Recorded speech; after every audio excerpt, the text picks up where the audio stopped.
আসসালামু আলাইকুম। আজকের এই ভিডিওতে আমরা রেকর্ড অফ রাইটস বা খতিয়ান নিয়ে ডিসকাস করব।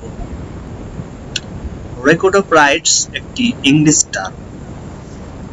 এটি সাধারণত আমাদের দেশে খতিয়ান, পর্চা, মাঠ পর্চা এইসব নামে পরিচিত।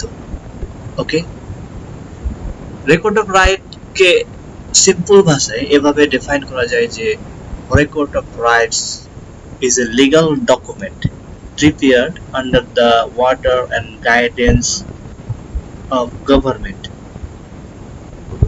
and it outlines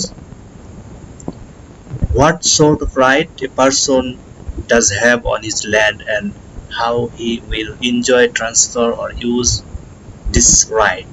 Okay, অর্থাৎ রেকর্ড অফ রাইট হচ্ছে একটা লিগ্যাল ডকুমেন্ট যেটা সরকারের অর্ডার, গাইডেন্স এবং কন্ট্রোলে তৈরি করা হয়।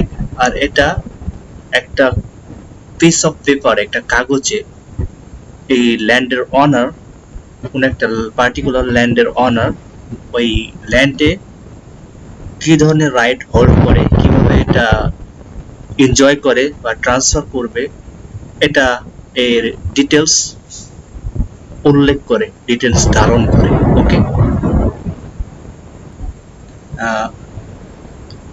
আসলে রেকর্ড অফ রাইটস এই শব্দটা থেকেই এর ডেফিনেশন সম্পর্কে একটা ধারণা পাওয়া যায়। রেকর্ড অফ রাইট, রাইটের রেকর্ড, অর্থাৎ একজন ব্যক্তি তার ল্যান্ডে যে রাইট হোল্ড করে এই এই রাইটের রেকর্ড। ওকে,